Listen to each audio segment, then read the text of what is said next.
you said you're native. You were born and raised in Atlanta, right? Yes, yes, I was.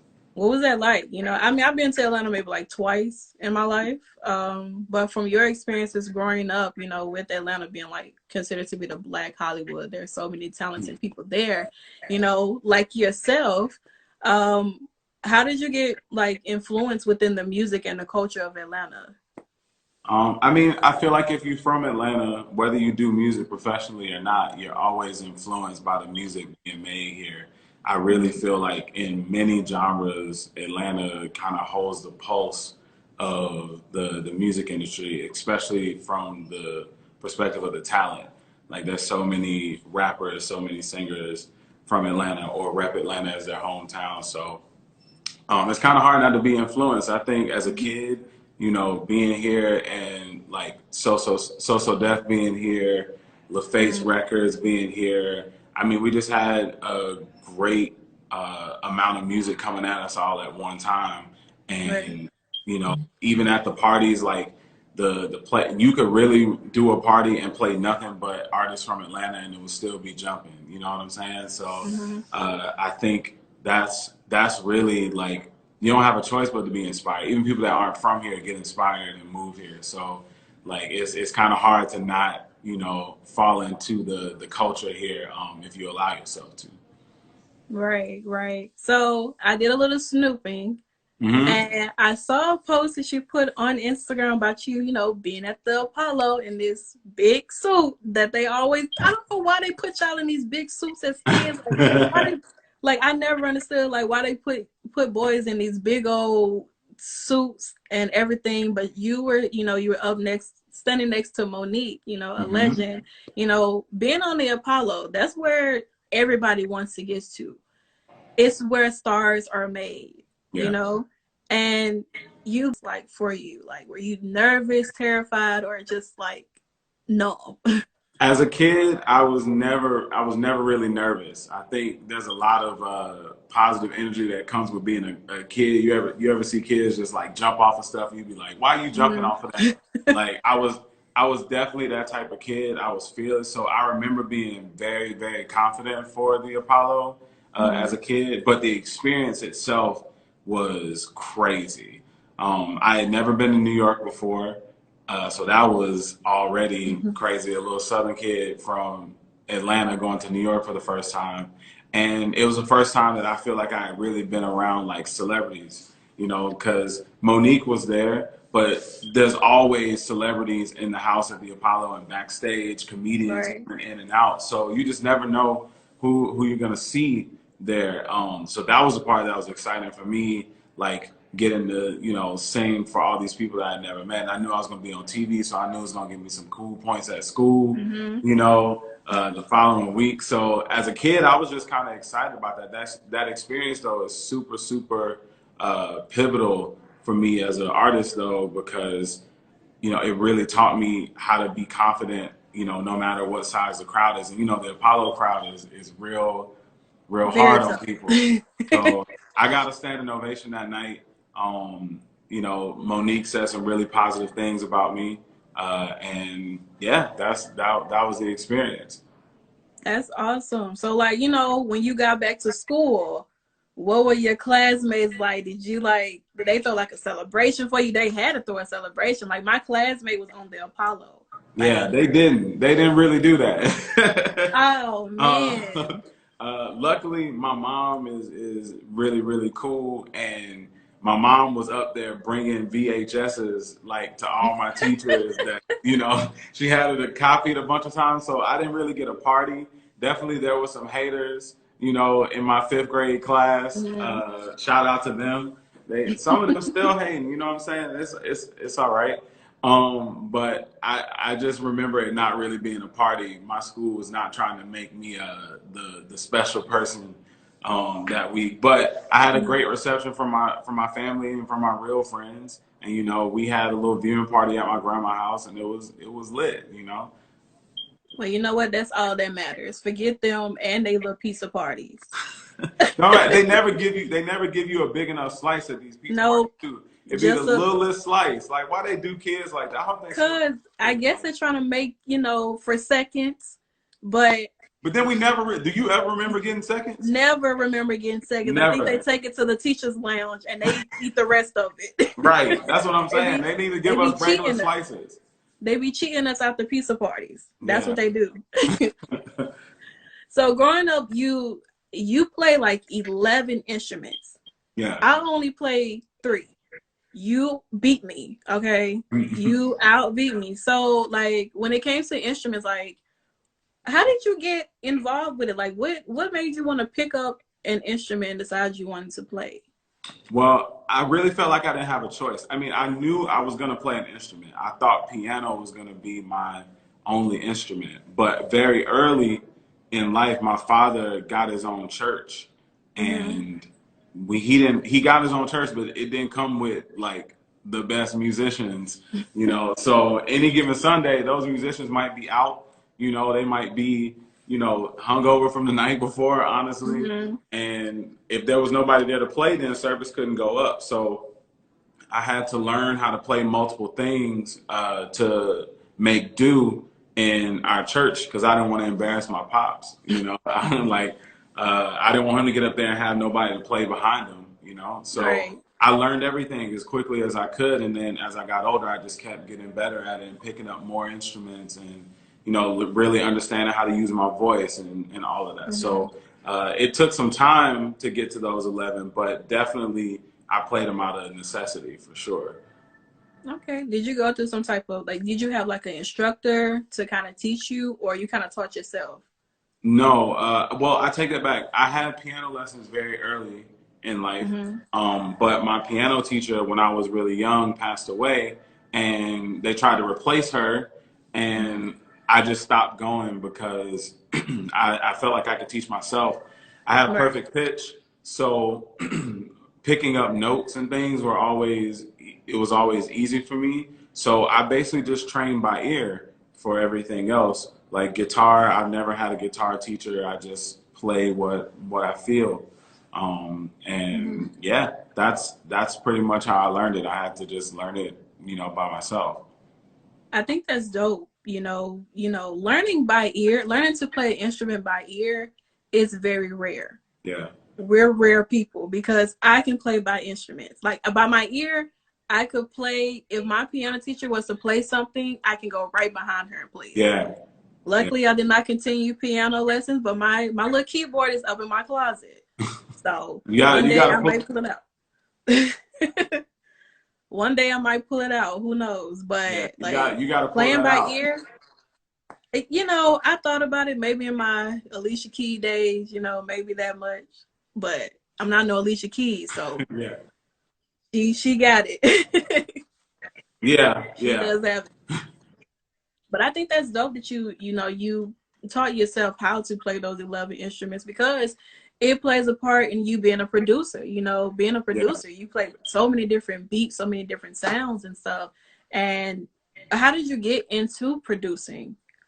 I think I knew that it was cool to go to the studio and work with other people, but I spent so much time at home that, you know, playing the piano and just playing the guitar, the instruments by themselves, and not being able to put them together, it just kind of got boring for me to just do that. So I remember my first thing that I had was like a little multi-track tape recorder, and I would plug my instruments into that and just start recording myself, because I wanted to make like a band, you know, with just me playing it. And my father picked up on that and saw that I was like, even at church, trying to like add recorded elements into the service. And my parents, I guess, had a powwow and was like, we got to buy him some recording equipment so he can start recording his voice, start practicing, you know, how to sing in front of a microphone. And they did that for me at a pretty early age. I was like 13. And, you know, that's pretty early to start like learning Pro Tools, you know.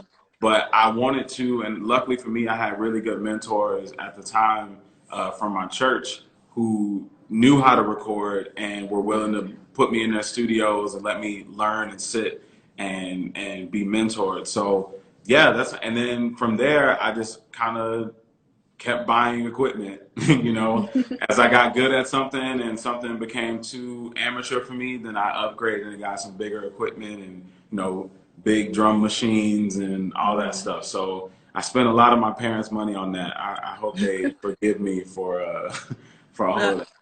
I'm pretty sure it's paying off for them because I mean you gotten to where you need to be. You know, maybe Yeah. this may be the beginning for you, Yeah. but you're definitely you put it to use. Like you wasn't a procrastinator. Yeah. No, You could have been a I've never really procrastinator. been one. You Yeah. could have been a procrastinator, like you know, your parents bought all of this and then you just completely stop.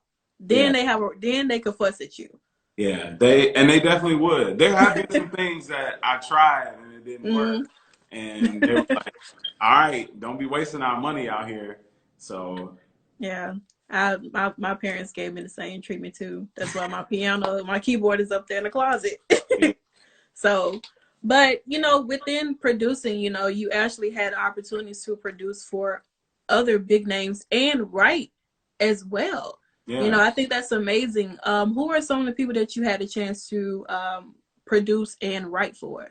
Yeah, one, I mean, I think the one that people know me for the most is the work that I did with Chance the Rapper, who's a really, really great friend of mine, Mm-hmm. and a big supporter of me, in my own career too. And yeah, I mean, I did a lot of work with Chance. I produced on some records, I wrote and sang on a few records, and then on his last project, his last full album, The Big Day, I got a feature with him and Nicki Minaj on there. So I was able to do a few things on that record. I'm really grateful for the timing of that because that is what I feel like got the attention of Rock Nation and all of Mm-hmm. that. So I'm very, very grateful for that moment in my life. I've also worked with Vic Mensa, who's another Chicago artist, who's like a big little brother to me. Mm-hmm. He's a little younger than me, but he really took me under his wing really early in my career, and I got to tour with him and travel and really understand how it works as a professional artist Mm-hmm. because of this man. And yeah, I'm always grateful to Vic. So those are two big names that I've worked with for sure. Awesome. I know you did some vocal arrangements for Justin Bieber as Yeah. well. So that's pretty dope. Tell us a little bit about that. Yeah, I mean, I was in the studio with Chance, Mm-hmm. who pretty much, I mean, I'm in the studio with him a lot, but in the studio with Chance, and we were working on something for me, Mm-hmm. and we got a call from Chance's music director, Peter Cottontail, who's also a dope artist, and he asked if I could do some vocals on this Justin Bieber record, and we had already done a live show arrangement for the record that Chance had put out. Mm-hmm. And when I say we, vocally, it was me, my friend Jack Red, and Rachel Robinson. We all sing background, you know, with Chance periodically. And we did this arrangement, and uh, then we performed it, and we didn't know, you know, if it was gonna see the light of day again. And then we get the call from Peter saying that they wanted to put it out. So I went Mm-hmm. back in the studio, cut my session short, started working on that, and just added more layers to it. And I'm very grateful for that. I was able to get a huge nod, and you know, from some big names because of that. So yeah, and I hear people really really love the acoustic version. So I'm very glad that it did well for Justin, for sure. Right.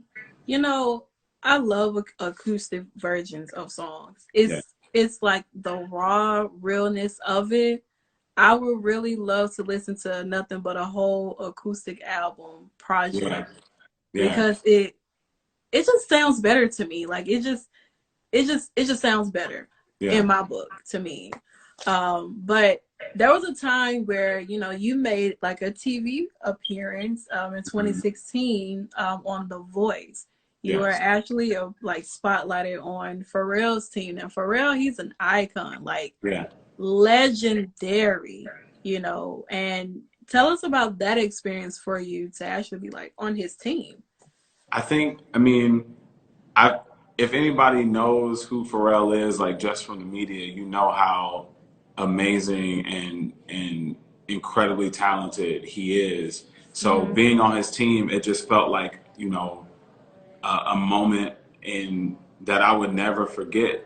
You know, like, he's a legend to the world, but in my world, he was an icon for me. Like, and I studied this man's catalog. I studied his career. I, you know, was a huge NERD fan as a teenager, and so working with him, like, it changed my life, and it continues to change my life because I'm a very lucky teammate that got to stay in touch with him, and that has been a huge blessing in my life at the points in my career where I needed it most. I feel like Pharrell is always like knocking on the door, you know, right as something major happens to be there to congratulate me and wish me well. So it's good to have that kind of mentor in your life, for sure. I mean, I would be happy to have someone Yeah. like Pharrell as my mentor. Yeah. I would like not know how to like act. Like, I would like, man, this is Pharrell, like the man who don't age, you know, Yeah. like Truly. I need to know what his like remedy is or something, so that when I get his age, I can still look like that, Yeah. because it is I not age. mean, you know, he has a skincare line now, so you can definitely tap in You with know, that. I'm probably gonna have to do that. Yeah. I need to know his secret, and if Shameless it's plug. skincare line, Shameless plug, human race. I'm trying to get a kit. I want to be young like Pharrell too. everybody does. Yeah. So back during when you brought up, you know, Rock Nation, I mean, like I said, I was snooping on your Instagram. I seen the Rock Nation brunch photos. They look amazing. It's Thank you. everybody's dream to be able to attend the Rock Nation brunch. Yeah. Now, I know I don't want you to give too much because, you know, it's exclusive unless you invite only, you know, but describe in one sentence the first time you went. In one sentence, describe that experience. Okay. Uh, Kevin Hart is funny in real life. That is my description of the Rock Nation brunch. You gave me one sentence, so I thought I would sum up what I took away from it. I just remember glancing over and seeing Kevin Hart in the distance, because obviously in the tier of things, I shouldn't be over there with Kevin Hart. Like, he's a very famous celebrity. But I just remember glancing over at him several times during the party and recognizing that, like, yo, this man has everybody dying laughing. Whatever he's saying over there, I don't know what he said, but like, my dad used to tell me, you know, a comedian in the room the way they hold court. You know, like, if everybody's surrounded by them and waiting on their every word, then you know that's the comedian in the room. And so that was my takeaway from the Rock Nation brunch. Also, like, Jay-Z is a really good host. That's another hot take for you. He's a really good host. It was one of the most amazing parties that I've ever been to in my life, if not the most amazing party. That's dope. Like, you didn't walk over there and try to, you know, join in the conversation, or just No, you don't really do that. You know, like, I don't know. I've never been before, so, you know, I can only get a little bit of exclusive from you. I don't really do that in general. You know what I'm saying? Like, I try my best to play my role. You know, if somebody acknowledges me, then I'll walk over and acknowledge them. I can't imagine a world where I would interrupt a conversation Hov was having. So I just, you know, I would suggest for people to not do that either. You know, like, don't just interrupt them. Like, and it felt really good. I will say this, like, I was the newest I think at the time when we went, I was the newest signee to the label, and everybody there was really, really genuine and interested in, you know, just being there to party and talk to me and make me feel welcome. I'm saying everybody from the label, and that made me feel really good. That made me feel like I did a good thing with signing at the label. So, yeah, shout out to Rock Nation. That's awesome. Like, you know, for you know, for those who don't know, we're knowing now, do not go over there and interrupt them. Yeah, don't do that. I mean, just in general, like, you see somebody Disrespect, talking, you know? like, you know, don't be disrespectful. But you know, you have some people who never been in a space like that before. They'll walk up, try to take over the whole conversation. Everybody like, Yeah, I mean, complete silence. they'll quickly find out, you know, that probably wasn't a good thing to do.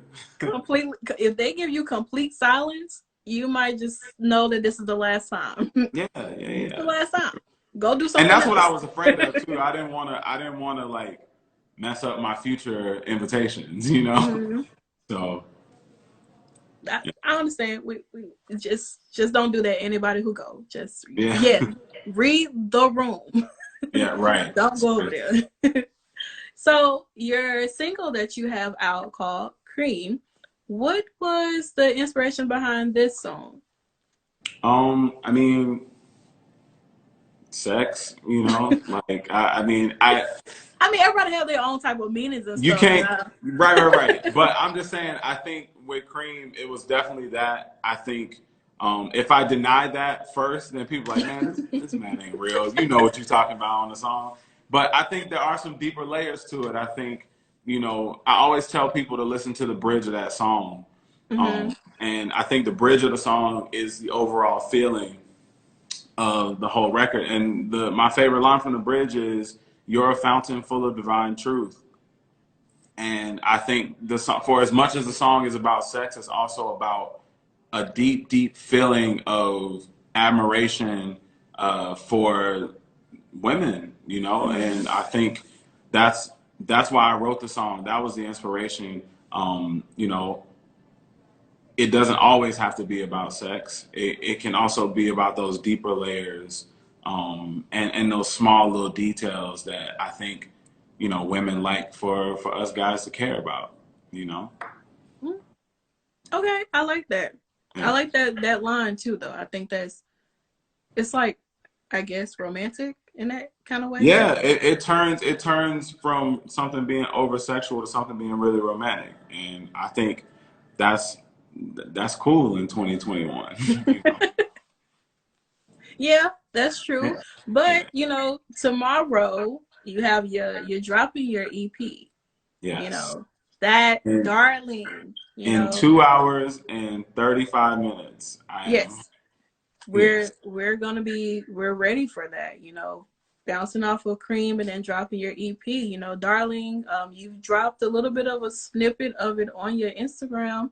You know, loving it, ready to hear the entire project itself. And I know your fans are extremely excited to hear this as well. Yeah. So talk about the process behind it. You know, I know you know, you're the producer, you're the writer, you do everything. Yeah. You know, so tell us about like the process behind it, you know. Yeah. Well, I originally had another body of work that I was going to submit to the label to turn in, and then the pandemic hit, and I was kind of at home, and I had some time to rethink some things, and I have a studio in my home, so I just started making new material, not knowing where it was going, with no particular intent other than to just write songs that were coming to my head while we were stuck inside. And I landed on Kream. It wasn't the first one that I landed on, but when I landed on Kream, I knew I had a project. And that process was kind of lonely this time. I mean, usually I'm used to working with people, you know, in the studio, people coming in and out, you know, doing sessions, musicians coming in. This time felt like a very singular process for me. And I'm grateful for that because it taught me that I was capable of a lot more than I ever thought I was. I never thought that I would have an album, you know, where I'm pretty much playing guitar on the entire thing. I never really showed that side of myself to my fans, that I sit at home and just practice guitar like I want to be the next Jimi Hendrix.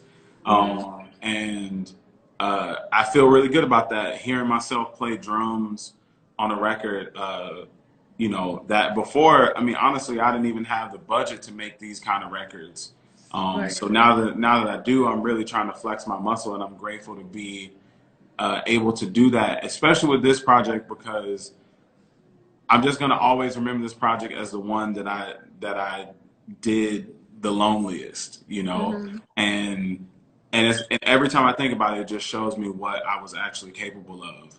Because I'm grateful. We have a lot of help in studios across the country with engineers and, you know, mastering engineers. And I'm so grateful for all of those people.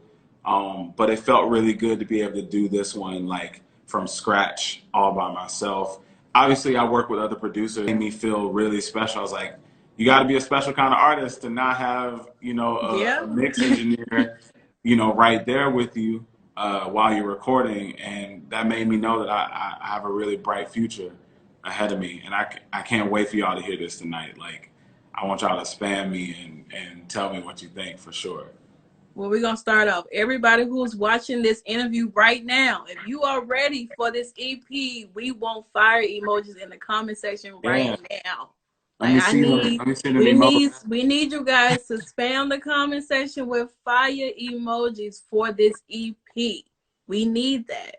It needs to happen. You know what I'm saying? I hope they do. I'm gonna start off the fire emojis. There we go. There we got one. We need those fire emojis like ASAP, like throughout this entire. There we go. There we go. They coming in slowly. You probably had to find it. Yeah. There we go. Crowd participation. Yeah, we need it for sure. Yes. So it's a new year, you know, 2021. We're all kind of sort of bouncing back off of 2020 where it was this whole pandemic and so many things happened, you know, so many things took place. But Black History Month, you know, you got any plans for Valentine's Day, you know? Yeah. Valentine's Day, I'm gonna go to dinner and treat my lady nice because she deserves it. Amen. Yeah, and that's my plan for Valentine's. I don't really make Valentine's Day about myself. You know, I try not to make it about me. And I try to be really thoughtful on that day because a lot of days I'm not that thoughtful. I just have a lot going on in my world, so I try to make that day about her specifically, so she knows that I care and doesn't forget that when I get super busy. So, well, we love that. Your fans love that. You know, take care of your women. Take care of them. They'll take care of you. I promise you. Yeah, that's Sweeties Day. Sweeties Day is for men, you know. Yeah, I just found out about Sweeties Day. Why didn't nobody tell me about that? I don't know. I just found out about it when it happened. I was getting my hair cut, and my barber goes, "What your girl get you for Sweeties Day?" And I look at him, I'm like, "Nigga, I didn't get nothing." I didn't even know this was a thing. So I text my girl. I was like, "Did you know that this was a thing? Like, where's my gift?" Sweeties Day is like Valentine's Day, but for men. So yes, that's really what it is. I need to find out. You need to let me know what the date is so I can put that on my calendar. It's not known everywhere, but in certain parts of the state, preferably the Midwest, Sweeties Day is more so celebrated for men. You know, just a Valentine's Day for men. I need to write. After we get off this call, I'm gonna Google the date for Sweeties Day. I'm gonna text it to my. Mark it on your calendar. Remember this day. This is my day. Yeah, my day. It's in October. It's far away. Steak and no, I'm just messing with you. 10/20 is Sweeties Day. Oh, there we go. In October. So there you go. Okay. You got a lot of time. If you watching, you got a lot of time. So before I let you go on about the rest of your night, so you can get prepared for this EP to drop and everybody go crazy over it, what are some of your goals that you've kind of set for yourself for 2021? You know, I feel like I'm still in 2020, but I think for 2021, one of my big goals was to stop comparing. Like, you know, I had this great IG live with you, and then I see my friend have an IG live that has 3 more people than mine did, and you Mm-hmm. start comparing, and then then you lose focus. And I think I spent a lot of 2020 like deep in my thoughts. Obviously, we were indoors, and I found myself doing a lot of comparing. And I was like, man, you got this incredible future ahead of you.